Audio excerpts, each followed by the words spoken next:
Now, it is our great pleasure and honor that today we have here with us Dr. Shailajananda Bhattacharya, who is the former head physics department, Variable Energy Cyclotron Center, Calcutta, and also ex Raja Ramanna Fellow under DAE, that is Department of Atomic Energy, Government of India. Dr. Bhattacharya got his MSc degree in physics from University of Calcutta in the year 1976, and he obtained his PhD degree in the year 1989, that too from University of Calcutta.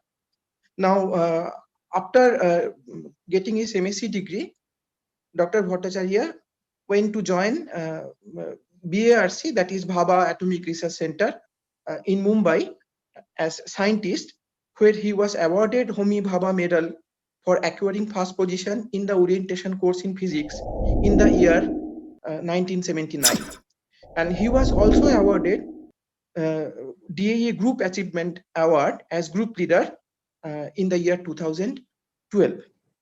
Now, he has guided 3 students for their PhD degree. And Dr. Bhattacharya, a renowned scientist of international repute, has published more than 100 papers in very reputed journals. Many of them are international journals.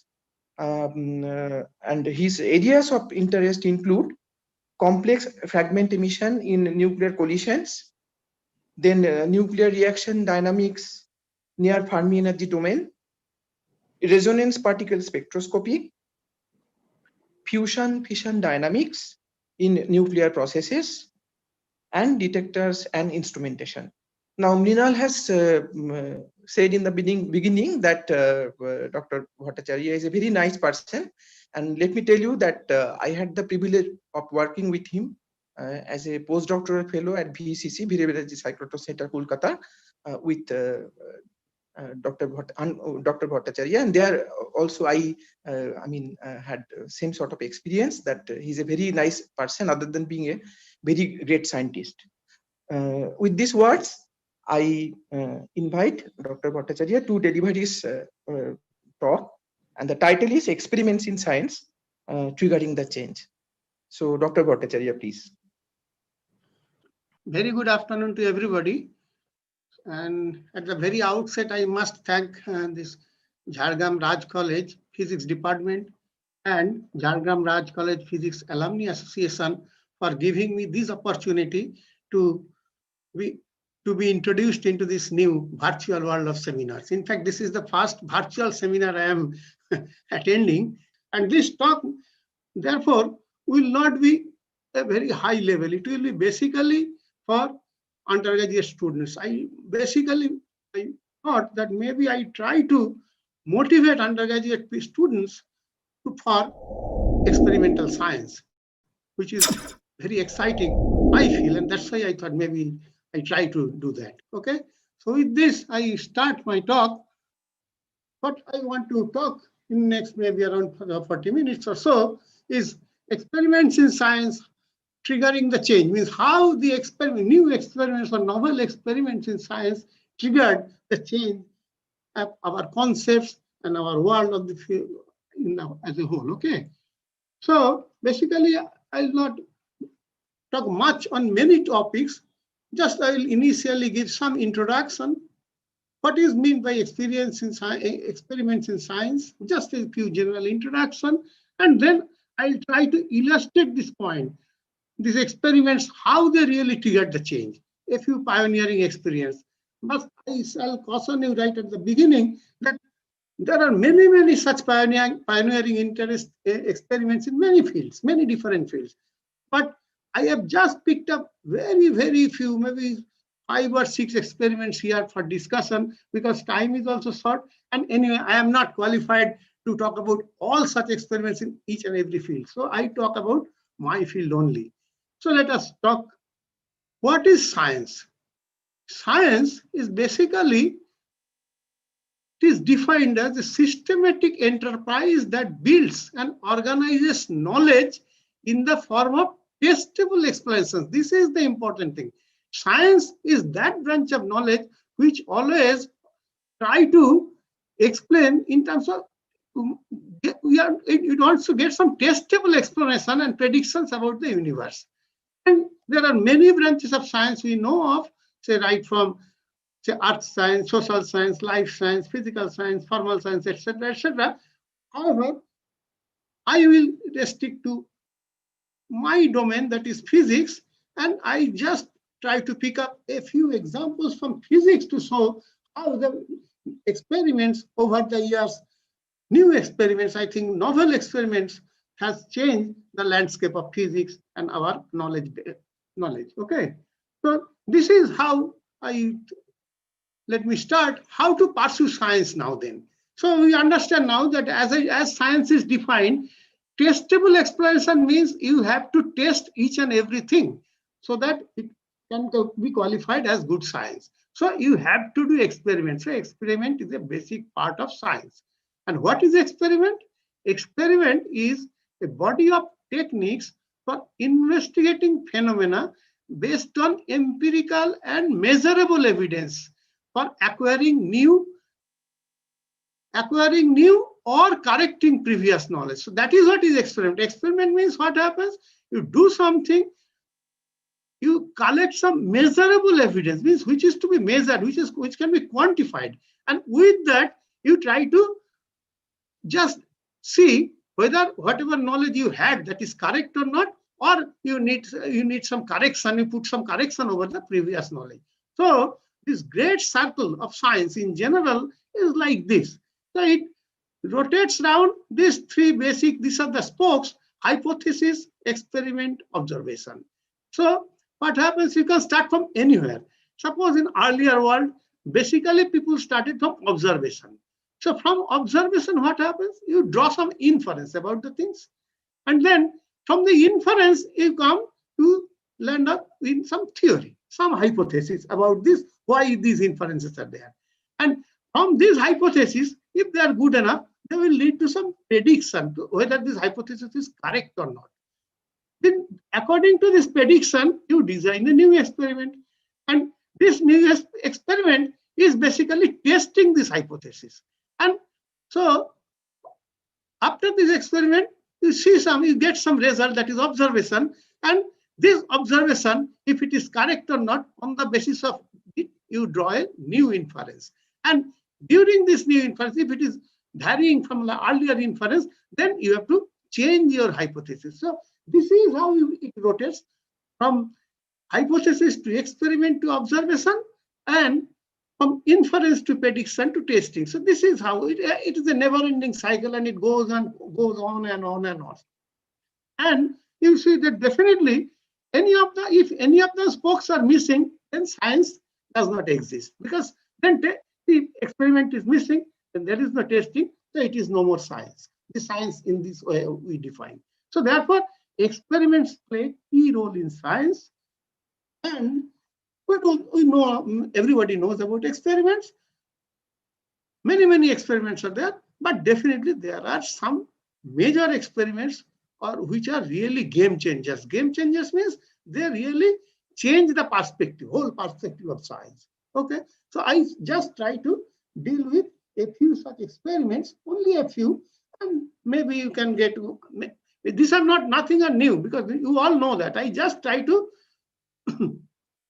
just put a support for the experiment, why experiments should be done, because this is nothing new, but I just want to argue that good experiments lead to a change. Okay, so experiments now, before we go to the examples, let us discuss then experiment. How many types of the experiments are there? There are many types of experiments we know, but we can still classify them in two major types. One is curiosity-driven experiments. That means I just want to know why it is happening, or let us see if I do that, what happens. So this is the curiosity-driven experiment, which is basically leading to the basic research and leads to new discovery. Because unless there is curiosity, you don't go for, or you don't get an penchant for new discovery. So this is one of the main things. some curiosity-driven experiments. And then there is other class of experiment that is mission-oriented. Mission-oriented means what? Okay, as the previous speaker told, that we are trying to send some spacecraft to Moon or Mars or anywhere. And why we are doing that? We want to get information about the Moon or Mars or anything. And they are definitely new information. They will be of lot of help to us. So therefore, it is a mission. ISRO, it is a mission that, okay, let us send a spacecraft to Moon first. Then we will send to other places. So this type of research is called mission-oriented. They are called applied research because directly you are not getting any basic information, but you are getting many new and important information, as well as in course of doing this, you also develop new technology. For example, say so many things that new technologies are developed because of this. Okay, I will not go into details, but okay. And then again, all these experiments are again we can divide into two major classifications. What is that? Say, for example, all these, even here, on both of them, one class is chance discovery. Chance discovery means what? Okay, you are trying to do something, but you end up with something we did not expect. And surprisingly, nearly 30 to 50% of all the recorded experiments, means major experiments or main experiments, fall in this category. Means they discovered something which they did not want or did not expect. Say, for example, say radioactivity, X-ray, superconductivity, fission. There are many. And in other fields also there are many. So they are called chance discoveries. Means you did not expect it. You wanted to do something else, you end up with something. And then another group is a group of experiment is planned experiment. Means, okay, you are doing something, you are planning to do something. Say, for example, for testing some hypothesis or for some applied research you are planning to do. So, for example, we know the bending of light. This is a testing of general theory of relativity. General theory of relativity predicted that light will be bending when it passes by the side of a very large gravitating object. But okay, it was something very novel because light we always know it moves in straight line, but how it will bend and whether it is true. But this whole of general theory of relativity, it lies on this definition that whether if this is true, then immediately we can say that okay, basic tenets of general theory of relativity is true. So it is very important to know whether general theory of relativity is correct or not. That's why people put a lot of effort to test this bending of light. It is just during the, I think most probably during the end of First World War, at that time there was a solar eclipse, and in that solar eclipse they tried to locate the deflection of light ray from one star, distant star, which is just close to the sun. So, and ultimately it was really seen that okay, they saw some bending, and thus it proved that general relativity of these basic assumptions of general theory of relativity is correct. Then another great development is, for example, development of transistor. This is also a kind of a means. Okay, we knew that okay, semiconductors are there, but making compactification of three different types of semiconductor pieces, whether we can make some equivalent of a triode or not. That has enormous application. Now we know that it basically revolutionized the whole technology, because from semiconductor we get IC, etc. But these are called basically planned experiments. So these are the two major categories in both of them. Okay, but one thing you always remember, that chance discoveries are also unexpected outcome of some planned experiment only. It is not that just you sit tight and think of something and you get some chance discovery. It is not true. Whenever there are some chance experiments, they are definitely trying to see something, some planned experiment. But ultimately, outcome was a chance discovery. So ultimately, so if you want to do some such a work, definitely you have to plan something. You have to plan a good experiment. And okay, if you are lucky enough, then that planned experiment may lead to something very unexpected result, and maybe you will start to fail. That is okay. But anyway, so these are the basic classes. And so we just try to elaborate all this with a few examples. Okay. I will take very few examples from this maybe beginning of our quantitative knowledge almost. So shape of art. Shape of art, okay. In old days, what we knew? We knew that basically these Greek philosophers, they used to think that Earth is basically a kind of a flat disk floating in the ocean. And Chinese said it is a square disk. It is anyway, it is a disk. It is a flat kind of thing. So it is the picture, this old picture, Thales kind of, they assume that this Earth was like this. It's a flat disk, where actually what happened, this land mass is floating in one big ocean, Mediterranean. And at the time only that was known. Okay. However, with the advent of actually knowledge, time, people found that there are some effects, there are some phenomena which could not be explained using this flat disk concept. One particular thing is this. Say, lunar eclipse, if you see, always the shadow of Earth on the moon is carved. It is, how can it be? Because if it is a flat disk, it cannot be like that. So that cast a doubt that definitely there may be something wrong in it, because how can it be always? It cannot be like this. It is a curved thing, kind of that.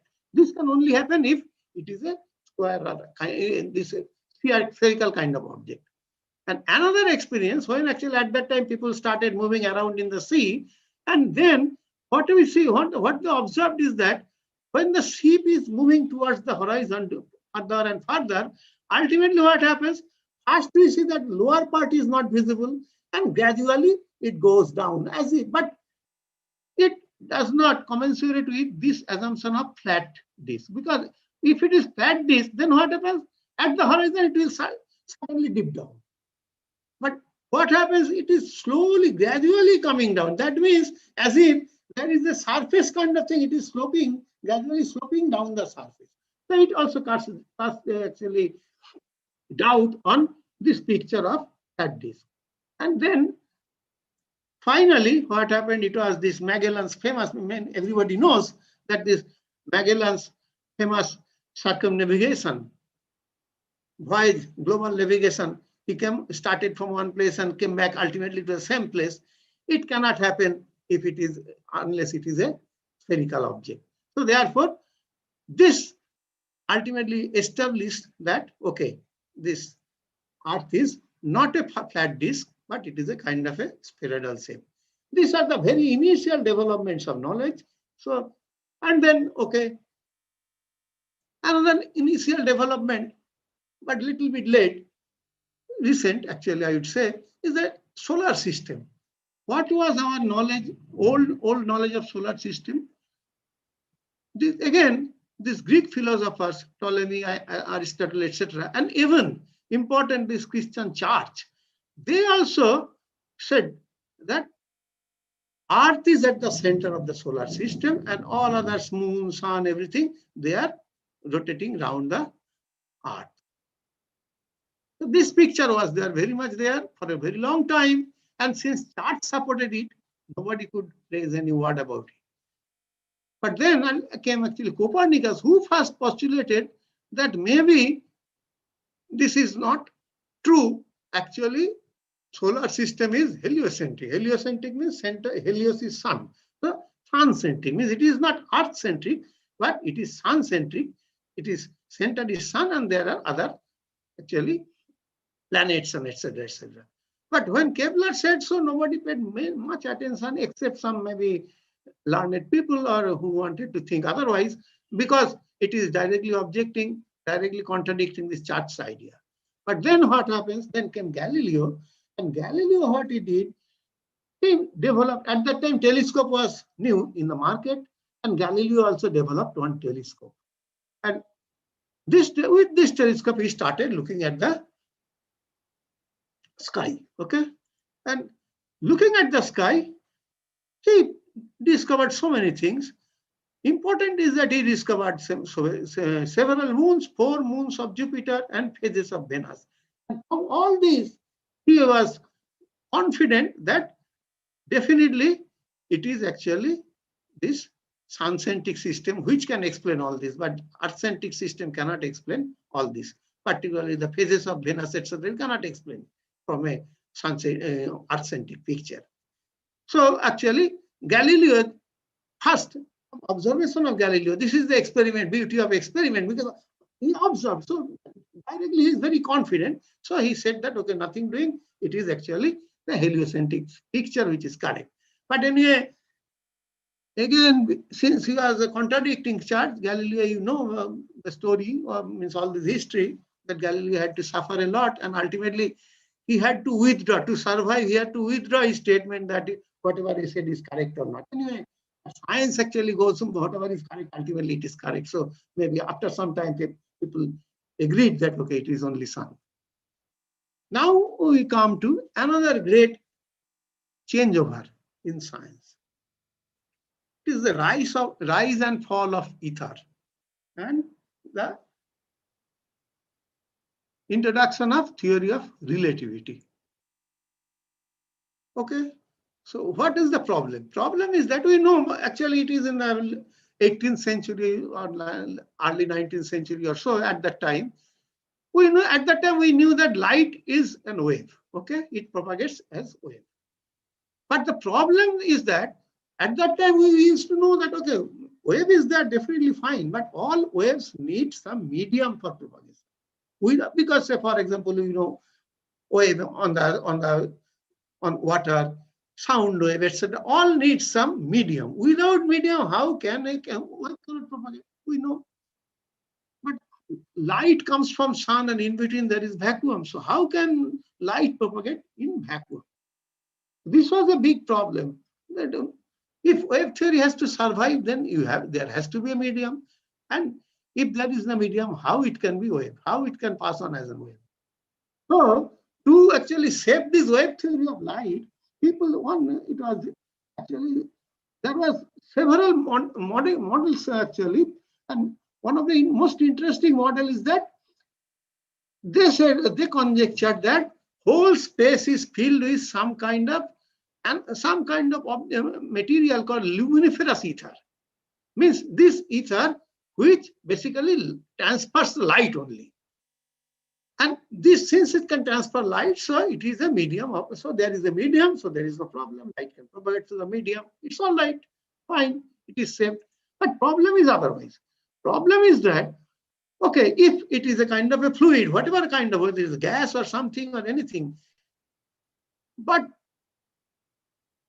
strangely enough, if you see the property, velocity of light, if you know, and velocity of air, velocity of sound in air, if you know, and from there comparing, if you try to see what should be the property of this fluid, actually this is surprising. Tell you what happens. If you find that it has to be actually million times stronger than more rigid than steel in order to support this light frequency at such high velocity. So this is very peculiar. How can it happen? And at the same time, it is massless and it does not have any viscosity. Because if there is a viscosity, then what happens? All these planetary systems, they are moving in that, moving through that ether. And if there is a viscosity, there will be a drag. And if there is a drag, that means orbits will change, and ultimately orbits will. So ultimately orbits will change. So ultimately it will be a complete chaos. So therefore, but it does not happen because we know that these orbits are same throughout more or less the time immemorial, as we know. So therefore, there cannot be any viscosity. So how can there be a fluid, physical fluid, which is so strong, but at the same time it is massless and having no viscosity? This is really an anomaly. So people try to see how to save the grease, whether it is really there or not. Then came the famous Michelson-Morley experiment. he tried to see, okay, if this ether is there, then definitely, all this famous experiment of Michelson and Morley, that light is divided and passed through two directions. One is along the direction of Earth's motion and along is perpendicular to the direction. So if really actually there is a drag because of this ether drag, then what happens? There will be a difference, path difference between these two light rays, because the velocity will change. One is going, this one is going in, when it is going towards velocity, it will be c plus v. When it is coming back, it will be c minus v. So ultimately, okay, there will be a path difference between these two light rays, and ultimately it will lead to a shift in the spectrum. The interference spectrum, if you see, there will be a shift in the spectrum. And from that one can say, exactly calculate how much is the drag. And this is the famous experiment, and it is a famous experiment which yielded null result. He found no shift. Therefore, this ether drag was completely not there, and even if it is there, it cannot be measurable. And as I told you right now at the very beginning, that once something is not measurable, in science we do not bother about them. So therefore, it completely eradicated this postulate of ether, because we have no, scientist has no bother. Okay, philosophically you can keep on thinking all this, but you cannot, so far as you are scientist and it is not measurable, it has no deal with science. Okay, so it is gone, and then finally, it is finally supplemented by this famous Einstein's theory of relativity, who, based on this experiment, proposed this postulates of relativity. Okay, that light is actually, velocity of light is constant and all this. This is basically a direct outcome of this type of experiment. Okay, so this is really a game changer in the field of science. We are from, say, classical Newtonian mechanics to relativistic mechanics domain, relativistic domain you come. Okay, so there is another game changer when we change from classical mechanics to quantum era, classical era to quantum era, in the case of microscopic world. What happened? This was again due to one pioneering experiment by Davison and Jarmar. What they did, okay? What they did is a very, very simple experiment. What they did, there was an electron gun. They just shoot some electron on a nickel target, and they wanted to see the scattered electron spectrum along different angular distribution of the scattered electron using some detector. Okay, so this is a simple experiment. What is the expectation? He was not bothered about quantum and all this.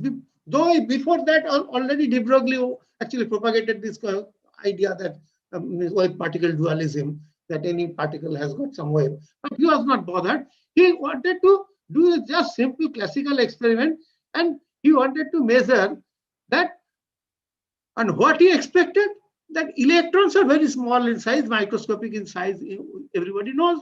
So therefore, if it falls on the surface of this nickel crystal, so even if not macroscopically it is a very plain surface, but actually microscopically to a very small size of particle, the surface there may be irregular, because it is a crystal. What happens is the atoms are arranged in some gaps, so therefore there may be some irregularity in between the gaps, and electron being very small in size, it will really see that it is not smooth surface. So therefore the scattering, the electron scattering, instead of being a kind of a regular scattering, it will be a completely random or irregular scattering, completely diffuse reflection, not a regular reflection.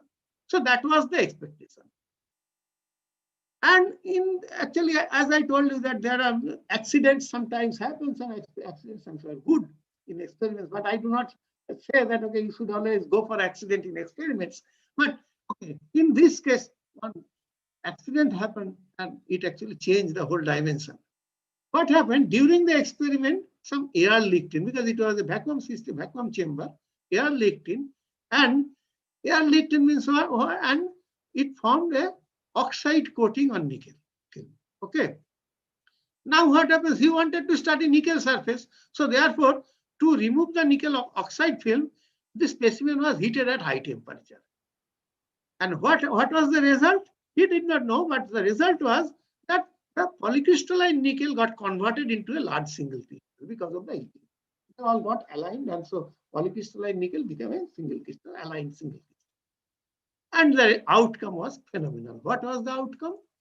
Outcome was that instead of a diffuse reflection, means it will be almost uniformly space distributed, he found a diffractive pattern with unexpected peaks. Very, very strange, because he did not expect that, unexpected peaks at some points. And this wave, when he calculated from this diffraction theory, you know that from this diffraction theory and electron velocity, you know, so when we apply de Broglie's theory, you find, and this crystal spacing we also know. So therefore, using this, we find that this lambda is of the order of from de Broglie theory. And from this scattering angle, this diffraction peak, if we extract this lambda value, it comes to almost very close. That means these electrons, they are not behaving as particle, but they are behaving like a wave. So this is the first direct proof of the wave particle dualism, which actually ultimately led to the breakthrough of modern science. That means it was first that, because before that we know that okay, Einstein's this photon theory, etc., was about, they were all photons, but really particulate matter, whether they behave like a wave, this was the first demonstration, and it had very serious implications. It gave rise to all these future developments. Wave nature of particles was established, and it led to really a paradigm shift in our perception of micro world, because now we come to know that micro world is no more classical. It has become a quantum world now. Now we know that we completely complete change of ideas, and this is actually done by one of these main experiments. This is one of the pioneering experiments. Okay. And now actually finally, since I by training am a nuclear physicist, so let me go into some very novel venture in the nucleus. Means how this nuclear physics also they benefited from some novel experiments. And there are many novel experiments, but okay. So how first of all this we know that how this journey into atomic nucleus went. Initially, we know that very old times, not even Dalton, even the Greeks, they actually conjectured this type of atom kind of thing, that okay, indivisible particle of matter which contains all this. But then it was Thomson who conjectured the atom to be consisting of positive and negative type of particles. And at that time, since electrons were only discovered, so Thomson assumed that atom is like that. It is actually uniformly charged sphere, positive charge sphere, in which electrons are put like a plum cake. Like in the plum cake, plums are put. So therefore, this positively charged sphere is the cake in which electrons are put as a plum. And then ultimately we know that from here, we know that this is the next is Rutherford who discovered that it is not like that. All this positively charged sphere, it is actually concentrated into a small, very small size at the center of the atom, that is called nucleus. And then came Bohr and all this. So now what I am going to talk about today in the next few slides is that how we know of the nucleus as we know today. Because from here to here, what do we know from nucleus now as on today? We know that now the nucleus is consisting of nucleons and means protons and neutrons. And if you go more deeply, the protons basically forms of quarks, neutrons also formed of quarks and all this. And then what do we know of the properties? Properties also we know that okay, binding energy is almost constant for nucleus. Means binding energy means if you want to remove one particle from the nucleus, then you have to spend this much of energy. It is kind of surface tension, as we know in classical. So this much energy you have to put to remove one particle. It is around 8 MeV like that. And we also know that nucleus is a kind of extended object having a nearly flat density distribution, which almost sharply falls off at the end. So this is a kind of a distribution is there. But the thing is how all these things are discovered, because they are not very small size. So how all these things are discovered? So I just try to spend a few slides on this only. Okay. So this journey started with the famous Rutherford experiment. Rutherford actually this same experiment it extended to discover one after another. Okay, one thing after another. Okay, so let me discuss. This is very interesting. The Rutherford experiment, what he wanted to measure. As I told you, that chance discovery. So this is also a chance discovery, because you see, Rutherford did not want to discover actually this nucleus. What was the aim? Initially, his aim was to devise an alpha counter. Means alpha sources were available at that time, these radioactive sources. So he wanted to build one alpha counter. That means it will count every alpha particles passing through that. So he told his students, Geiger and Marsden, they are also famous scientists, you know, those who are reading nuclear physics. So Geiger and Marsden, they asked to design one air-filled chamber. So they designed one air-filled chamber. What happens, alpha particles, when it passes through air, it will ionize air, and if you apply some bias on these two electrodes, then you collect the charge, and from the amount of charge, you can find out what type of particle it is. Because if alpha particle is very heavy, so it will pass almost straight. Because in the Thomson ion, what happens? Atom is basically a kind of a what? It's like a positive charge particle is like a cloud. So through that cloud, actually, the ion passes, then it will not deviate. So it will pass through. So more or less, all alpha particles will pass through same distance. Therefore, pulse height of each should be same. Means you should get same type of pulse for every alpha particle. That was the idea. Because otherwise, how do you know whether it is alpha or something else? Every alpha should have same pulse height, because they will have the same path length.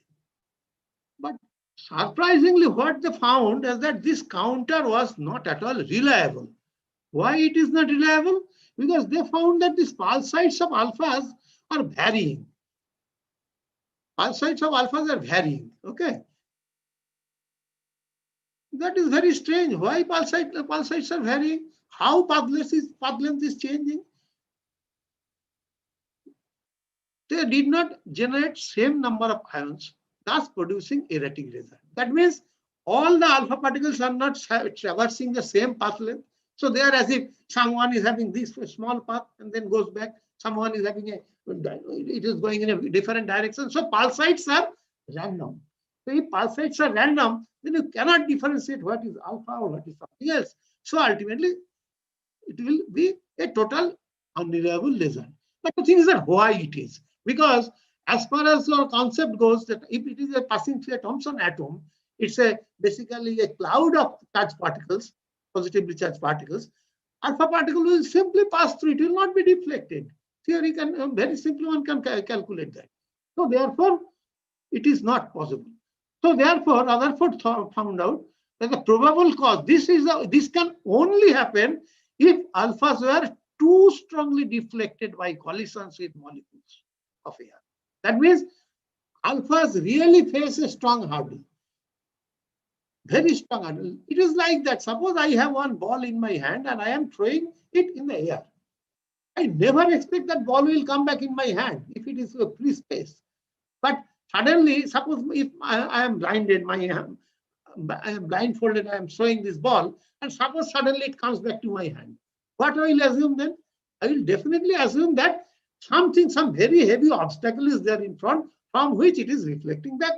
So it is the same actually reasoning Rutherford put, that alphas are coming back because they are coming back from they are facing a really heavy obstacle. It is almost similar or heavier than alpha particles.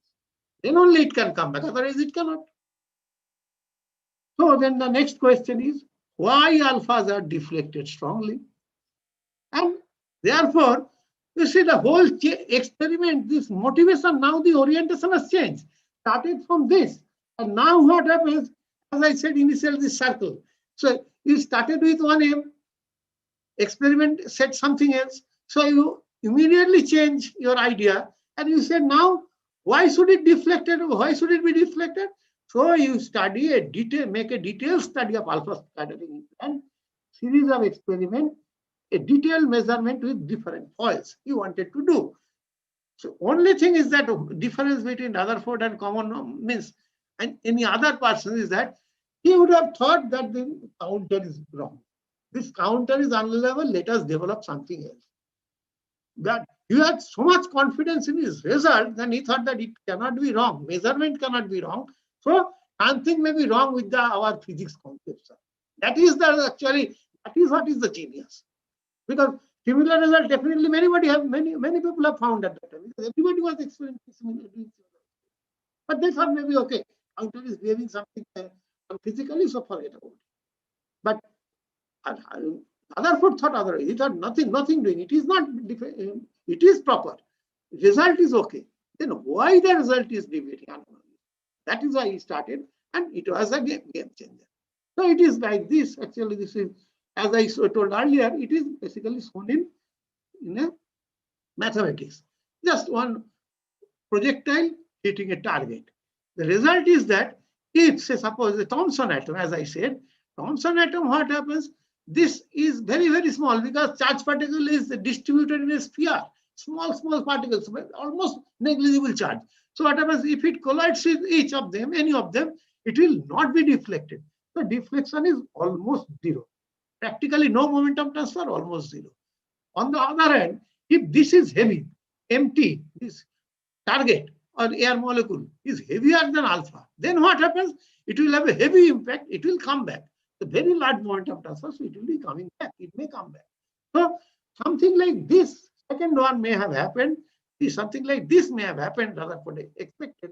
So he thought, okay, let us see whether it is really so or not. So then actually he drive the second experiment. So this alpha particle, now it's the same experiment, but now he is measured alpha particle at different angles. Okay. So deflection was he wanted to measure. So it is like this pictorially.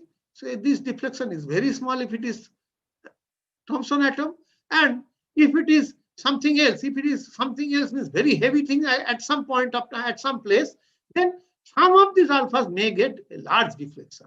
Okay.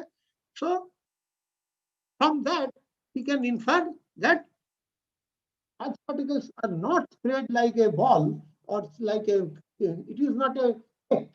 Basically, it is focused at the center. All of the charge particles are focused at the center of the atom.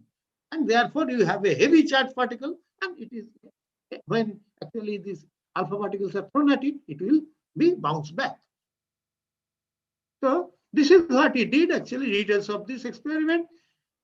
But the thing is that you see the details, means how much time he had spent in this experiment. It is not that just like that you can do his experiment. Because at that time, the experiment was not easy. We did not have any automatic measurement or anything, any experiment to automatically measure. So what happened? He measured alpha particles with a telescope in which this eyepiece, he has put one zinc sulfide screen. Zinc sulfide is what? It is basically a scintillator.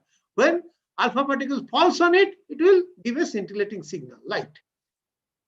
And what happens? You have to count, because at the time there was no electronics, nothing. You have to just keep on watching how many alpha particles are coming at each point of time. So one comes, you just note it down in your notebook. So like that, maybe half an hour, 2 hours, 3 hours, you have to keep on counting one by one. So you just think of it, how tedious the experiment was. And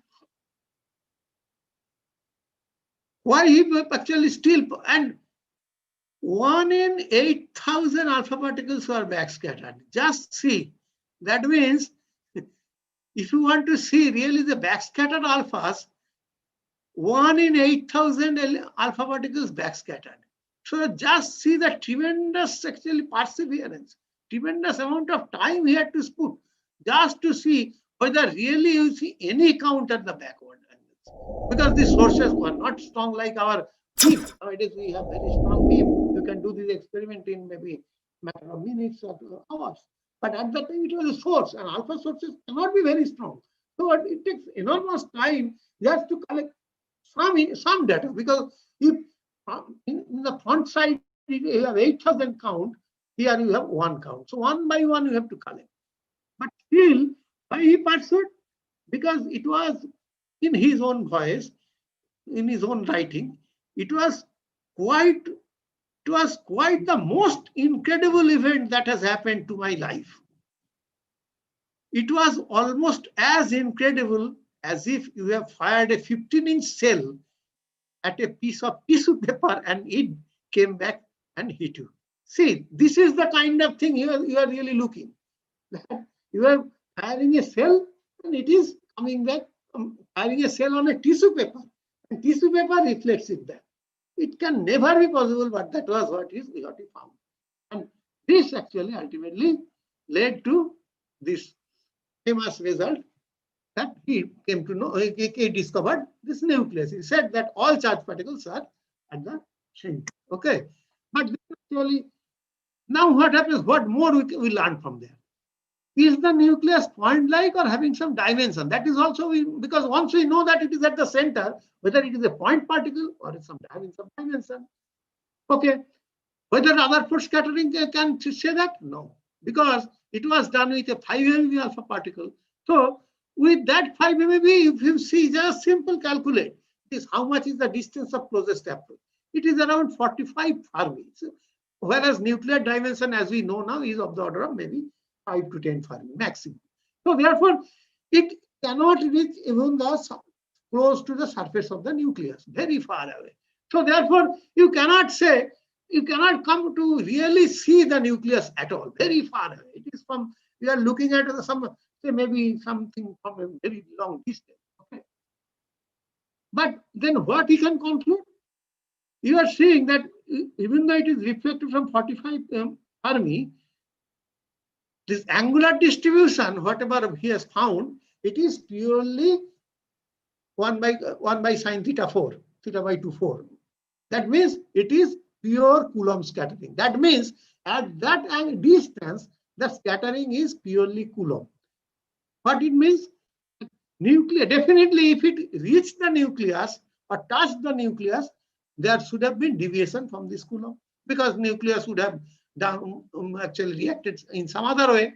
But since it is not, at least it is the upper limit you can get. That nucleus definitely, or nuclear size is definitely smaller than that, and nuclear force also definitely is a short range, because it must be smaller than that. Because if nuclear force is there, then definitely at that distance, definitely you will not see the pure Coulomb. So even if you don't reach nucleus, you learn some more things. Okay. Still, this indicates that you should learn more things. But how can you learn more things? You can say simply that you increase energy. Just you increase energy. If you increase energy, you can come closer and closer and closer. So what happens? Higher the energy, you can go deeper and deeper and deeper. So, say for example, as long as your this, if you say in terms of de Broglie wavelength is much, much larger than the radius of the nucleus, then what happens? It cannot distinguish whether it is a point particle or a extended object. So therefore, if you increase energy of the beam, and if you increase the energy of the beam, then what happens? De Broglie wavelength reduces, because it is h by t. So momentum increases means wavelength decreases, and wavelength decreases means basically, if you see the beam, this is kind of a microscope, and resolving power of the microscope increases with the energy of the beam. So what happens when ultimately at very high, quite high energy, if the de Broglie wavelength is much less than the radius of the nucleus, and of the order of the radius of proton or nucleon, say, then what happens? You can really look into the structure of the nucleus. So that is also important, because here so far we do not know anything about the structure. We only say that, okay, Rutherford scattering says that there is a nucleus which, and definitely whose dimension is small and nuclear force is short-range. That's all and nothing else. But if we want to know more, we have to have higher energy. And then, for example, if you still have higher energy, then what happens if you go to radius lower than the proton radius? Then what happens? Then what you can explore? You can explore the structure of nucleon. That means whether nucleons have a structure or not. They may or may not have. Now we know that it has structure, but they may or may not have. Electrons, so far we don't know because there is no structure, it is said, it is almost point. But so this is the things we can know if we can increase energy, and that so therefore now we want to extend Rutherford scattering in higher energy domain from say maybe. And now what do you think? We will change the projectile from alpha particle or light particle to electron for looking into the nucleus. Why? Because two advantages. One is that electron is not a nucleon, means it does not interact via strong interaction. So therefore, what happens? Electron, when it interacts with the nucleus, it will interact only with electromagnetic way. Okay, and which is very well known. That is one thing. And moreover, we also know that electrons does not have its own structure. So what happens when you probe something with electron? You know that electron does not have structure. So whatever information you get, it is belonging to the other part. But if electron did have some structure, then what happens? These two structure informations will get mixed up. Okay. So therefore, higher energy, Rutherford type experiment at higher energies, people wanted to see that they want to carry out with electron. And for electron, okay, it is also same Rutherford scattering similar, but only thing is that it is called Mott scattering. Mott scattering is the modification of Rutherford scattering to take into account the spin orbit, the spin coupling effect of electron. Electron is, if you spin, you can consider then some coupling term, but that is not important for us. What is important for us is that, okay, using electron, we do the same Rutherford type scattering and we should see some distribution. Okay, but what will be interesting? Interesting will be that if there is a deviation from Mott scattering, because the Mott scattering is also for whatever pure Mott scattering means you are assuming the charge center to be a point-like particle. So therefore, if it is not a point-like particle, then it will not be a pure Mott-like scattering. Because say for example, Rutherford scattering when we did, it was very low energy. Therefore, to these alphas, low energy alphas, nucleus appeared to be a kind of a point particle, and therefore you saw pure Rutherford scattering, that means Coulomb scattering. But if electron energy is very high, then actually what happens? It will go very close to the nucleus. Maybe it will enter into the nucleus. Therefore, it will not be a pure electron proton or electron particle nucleus Coulomb scattering. There will be deviation because of the finite size of the nucleus. And that is what was exactly seen, that if this is the Mott scattering for assuming point nucleus, then scattering cross section found to be like this. So from this, how do we extract the information about the nucleus? Okay, it is done normally this way. These are some technicalities, but what I would like to say is just that. So suppose experimentally you measure some angular distribution. Angular distribution means at each angle how many particles, electrons you detect. That is the angular distribution. Okay, so this angular distribution you measure.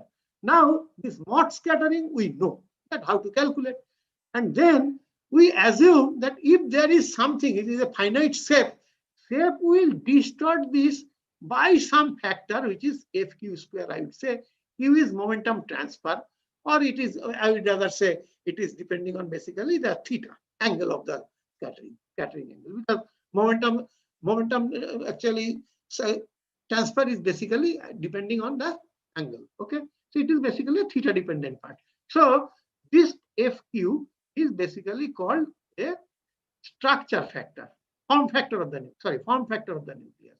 So, and it is basically Fourier transform of the density function of the nucleus. So basically it is Fourier. So if you know FQ, then you can calculate, you can get in for estimate this rho r. Rho r means nuclear density distribution. So typically how it will be, how it will look like, say for example, if rho r, if we assume a point-like particle means rho r will be like this, a delta function like this, and then FQ will be a flat thing. It will not change. So therefore, in that case, Coulomb and Mott will be same. Experiment and Mott will be same. But if you have different type of distribution, with rho r, you do not know what is rho r, how nuclear density function looks like. So if you can calculate with different type of densities, and different type of density functions, we see FQ values are different type of shapes. So therefore, from the shape of the scattering, this angular distribution, you can extend both the radius as well as the structure of the nucleus. And that is what was done. This is a typical scattering result. And from all these results, ultimately now we know that nuclear charge distribution is like this. It is more or less flat at the center, almost flat, and suddenly it comes to a surface and it falls down. It is typically this type of distribution. It is called a typically wood section kind of distribution. It's a flat top and then it falls suddenly at the edge. So this is a typical distribution which actually is valid for all results. Okay. Okay. Similarly, one can do this experiment. So this will give you charge distribution. So, but mass distribution, you cannot directly say from this. So therefore, from that, we can use some, using some elastic particle projects, particle scattering, proton or something. And from particles, this is rather, I would say, some kind of model dependent thing. You use some optical model type of analysis and then you find out the mass distribution. This gives you directly, electron scattering gives you charge distribution. This gives you mass distribution. But they are more or less same type, flat top, and then falls at the end. Okay. So this is typically we know using electron scattering. Okay. And then actually, as I said, if I still increase the energy, alpha energy, electron energy, what will happen? Here what will happen is that again, it will go into the proton, and if proton has got some structure, it will interact with the structure and it will get result. So suppose proton has got some structure, then again what happens previously, as we said, electron goes in and ultimately the result is that you have some inelastic scattering, and from the deviations you can try to guess what is the structure. The same philosophy is same everywhere, but only thing is that energy is high. So people did the same thing. They bombarded very high energy electron so that it goes into, looks into the particle, proton or neutron, and what is the result? And this result is that, this is the result actually. They really found that proton has got substructure called quark. And the peculiar property of quark, what they found, that this electron scattering, this deeply inelastic scattering, it is similar to kind of free electron quark scattering. As if the quarks in these protons, quark neutrons, they are free. And if they are free, then it will be a pure elastic scattering of electron and proton, electron and quark. So, but we did not expect that. We expected what? Proton is a strongly bound particles, all these, because see, within a nucleus, all these nucleons, they are very strongly bound. So similarly, proton is also a substructure. Then within the proton, all these other subatomic, subnucleonic, those are called partons. Initially, they were called partons. They also should be very strongly bound, but it is rather opposite. Found that it is not strongly bound. Rather, from this scattering, which is almost elastic scattering like thing, they found that it is not strongly bound. Rather, they are elastically scattered. That means within the proton, these quarks are almost behaving like free particles. So this is another puzzle. We again discover the substructure of parton through again the same kind of scattering, same kind of rather maybe modification of Rutherford type of experiment, that you look at the scattering, you look at the deviation, and from the deviation you try to extract the result. So this is a great idea. What I wanted to say, that gate experiments are like that. That when you put a gate experiment, you can always have a lot of extension. You extend the ideas to different domains, and it will be useful definitely. Rutherford idea, this Rutherford scattering idea is used. You see, starting from the discovery of nucleus, same idea was used for discovery of the, actually not discovery, I say from the, for elaborating the structure of the nucleus, that is how the charge distribution looks like, and then finally what is the substructure of protons, etc. What are the nature? Because this led to actually the ultimately revolutionized the theory of strong interaction, what is called quantum chromodynamics. This almost three particles, three protons and three quarks within the actually proton or neutron, they are actually explained by they actually led to the theory of what, that is chromodynamics. Ultimately, this is the theory of now what is said. This is the theory of strongly interacting particles. So therefore, we see now we come to almost end that Rutherford scattering, we see a lot of new things at different energies, and it gives you some new information. When projectile energy is very small, here Rutherford scattering, it leads to discovery of nucleus. Simple discovery of nucleus. But now what happens, same scattering, if you go in at higher energy, then what happens? It leads to structure of nucleus. Means here you are only discovering it, but then you are improving on this discovery. You are saying that, okay, it is extended object, it has got a structure, it has got a charge distribution, it looks like this, and sign of that.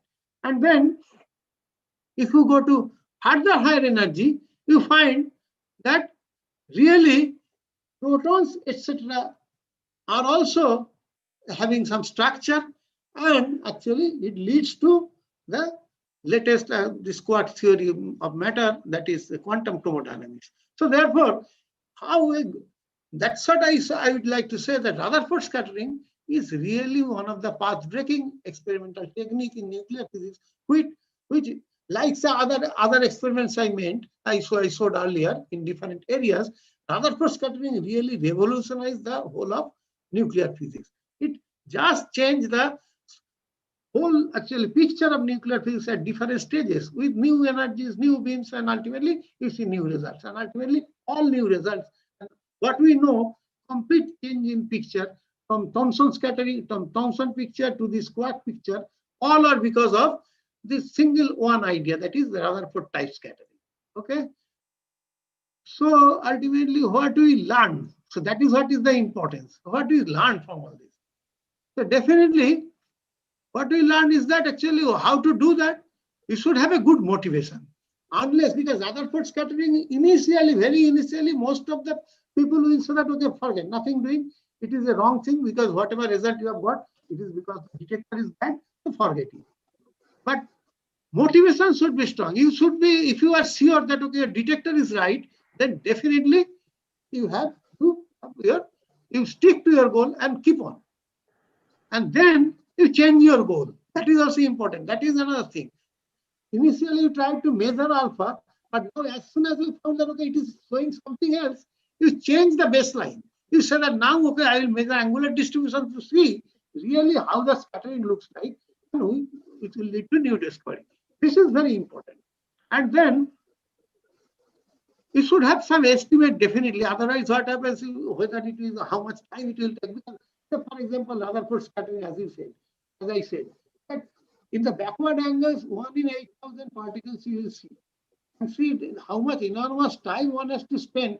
Unless you are not convinced, you will feel, forget, let us not do it. Because at that time, maybe hours we have to see just to see one count. And you can only do that only if you are convinced that definitely some particle will come at some time. So this estimation, proper estimation is very important. And then definitely interpretation is also very, very important. Because you see the result, if you cannot interpret the result, okay, it may lead to a disaster, because somebody else may later on understand, may properly interpret, and they may get all credit. There are several examples of this type of thing, that The experiments were done, but could not be interpreted properly, and which led to actually misfortune. In India also, actually, maybe some people know of some experiment here in Calcutta, that one person, actually, she was one lady basically, she first measured this positron. Okay, there are two, one is this fission also was measured, and positron was, there are two measurements. So positron was measured from cosmic shower, but ultimately what happened, his boss told no, nothing doing, it is actually a wrong result, because basically you are doing in cloud chamber, and in cloud chamber lots of such photographs are there, and sometimes it is very difficult to see that okay, it is correct or not. So it was just junked. They said that nothing doing, forget it. And then ultimately what happened, a few years back, the same experiment was done in UK. And what this fellow did, he was convinced that something new is coming. So what is it? Only he put some lead plate on the top of this detector with cloud chamber, and then whatever all these junks went away, but still this other one is still there. So therefore now it is clean, and he clearly demonstrated that it is something else. It is a new kind of particle positron. He got Nobel Prize. So then, so what happened? You have just missed this time just by chance. So it happens. That proper interpretation is very important. And then once you set your goal, you must do proper follow-up. Because if you feel that okay, there is something new we can get, but you do not follow it up, then again also you miss the bus because you cannot get it. And definitely to do all this good experiment, definitely my idea is that actually to tell you that if you want to do good experiment, you should think of, then you should have the following qualities. You have to have positive thinking. That means do not lose heart in failures. You should be open-minded, because you should be interpret data without bias. Because what happens if you are thinking that okay, whatever you have done is correct and it cannot be modified, then ultimately you may miss some new result. And definitely there is no question that you have to be hardworking, and already you have to be aware what are the current developments in other places, because you may be doing the same thing which other people have already finished. That there is no. Okay, so this is all what I'm trying to say, just to try to say how good experiments actually change the shape of the physics or maybe science. Okay, thank you. Okay, thank you very much, Dr. Bhattacharya, for this nice motivational talk aimed at very basic level, particularly for the students. By citing examples of some well-known experiments, you have amply demonstrated the role of experiments in the development of science, and this in turn leads to development of new technology and brings out the ultimate truth in nature. Now, it is my pleasant task to ask for some questions, particularly from the students. Please, some questions, please. Any question, please? Well, I have one question that I took from the YouTube chat box. Somebody is asking that, is there any conceptual relation between the gravitational wave theory that recently came with the very much old ether theory? Ether theory is completely, nobody talks of it. It is only of historical consequence. And gravitational wave is a purely fallout of Einstein's theory. Okay. Yeah. So I think that is, because ether theory anyway, nowadays nobody talks of, but only thing is that I just mentioned it, how science developed. Because it is just historical significance, nothing else. Yes. Well, another question that very general question even, that how to teach physics in a manner interesting and simple way to the student, that student can have interest on the field. Okay, so maybe Praveen can tell it better, because and you may also tell it better because you are directly interacting with many students. But what I feel is that why I wanted to talk in this way Because what I feel is that unless science, if you miss, experiment is a main part of science. Because what I wanted to show in this talk is that major results or major ideas came from new and path-breaking experiments. So unless you really do not know the perspective of experiments, how it led to the development of science, then actually what happens, you will feel less interested, you will not feel interested. So sometimes what happens, this coupling is very important because you need to know the background. So my idea is that just to give you the background, because whatever I said is nothing new. What is the background? So this background has to be known. And more or less, new good experiment, actually they should be exposed to more new good experiments during their curriculum. Because that is, okay, maybe there are other problems, infrastructure problems in colleges most of the times, which actually stops from, but still, okay, I think maybe people, there should be more connection between these good laboratories and actually these colleges, so that they can have regular visits, so that they can come together and regularly have interaction to know. Say, for example, the previous talk, very interesting talk, what is going on in this domain, means our domain. So, but what happens, you regularly, so there are many other fields, actually people are working like that. So what happens, suppose people, they should regularly visit different laboratories, they should be allowed to interact with the working scientists to know what are the forward areas or frontier areas of science. Because that is the area where more exciting things is going on. No? So because whatever you are reading in books, they are important because they are basically a logical development of mind is, for that you need it.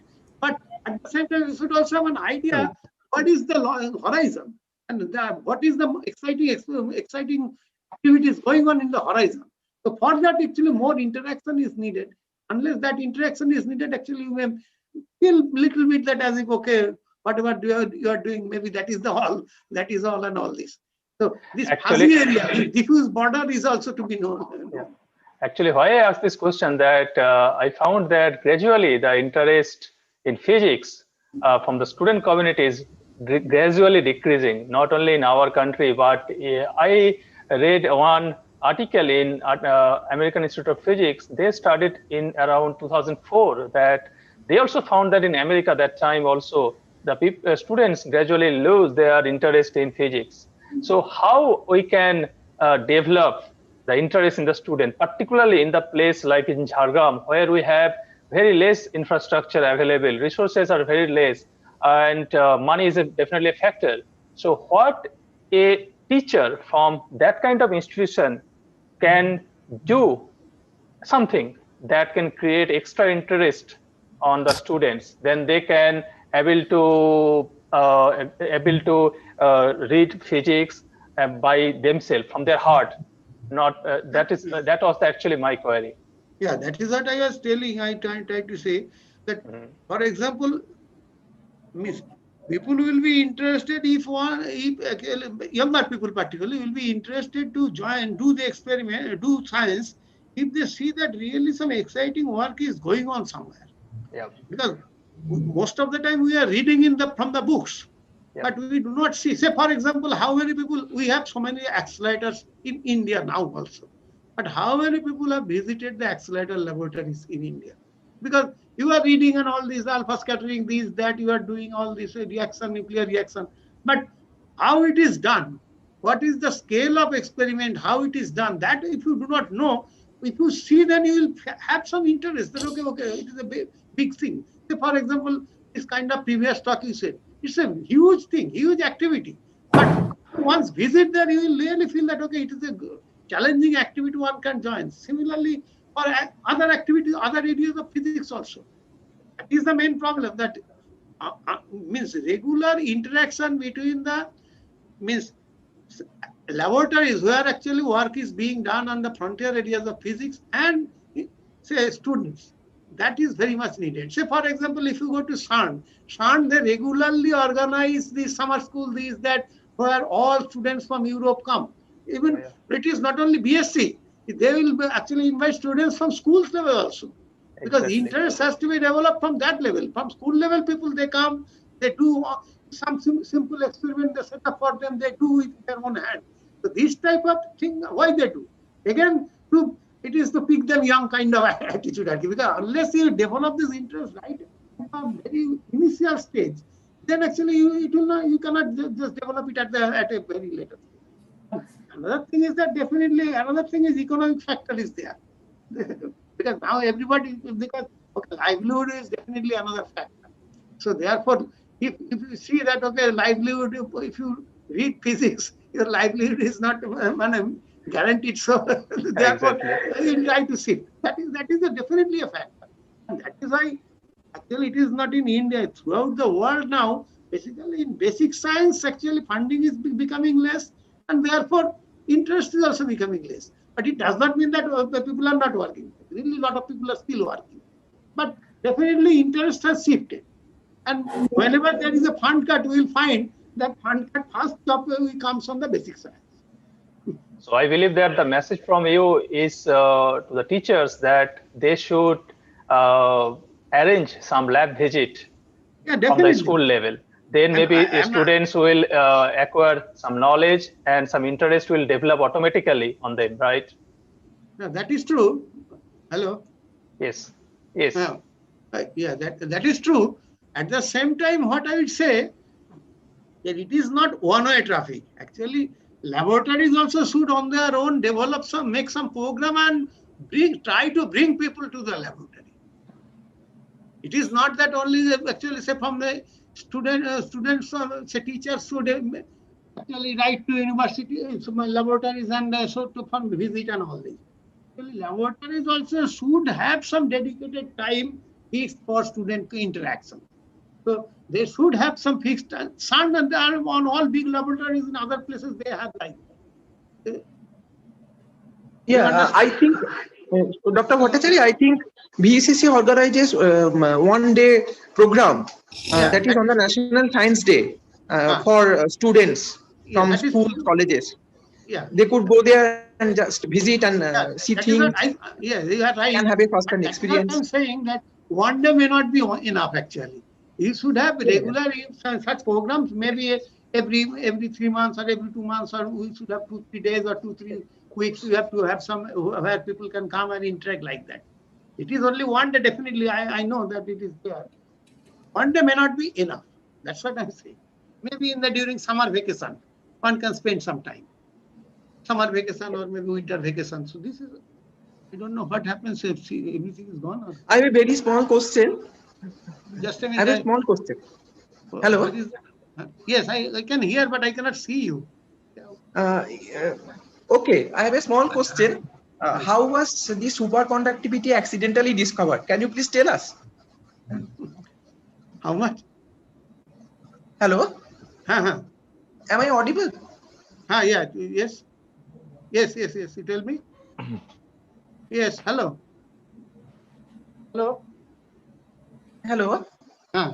Yes. Yes, sir. Please repeat your question, sir. PV sir, please repeat your question. Yeah. How was this superconductivity accidentally discovered? Accidentally means what happens? You know that this Kemmerling owns. You wanted to actually cool down some conductor and tried to see how this conductivity property is changing. So at some point, he suddenly saw that actually there is it shoot up. Actually, suddenly it becomes superconductor. It is like that, most probably, as far as I remember. It was like this was basically something he did not expect. Okay, are there any further questions? Are there any more questions? If there is none, then it is my turn to hand the mic over to Mrinal. Okay, thank you, sir, so much for conducting this session. And I want to thank you again, Dr. Bhattacharya, for his time, because I know he spent huge time to prepare this PPT, and I know how difficult it is to make a PPT presentation for any seminar. And it is my pleasure actually. And actually, whatever I should rather thank you all, because it is my introduction to this virtual seminar world, because this is my first virtual seminar I attended. I hope after this, sir, you will get many more opportunities, and this is the fact now in coming days that virtual seminars is the reality now. Yes.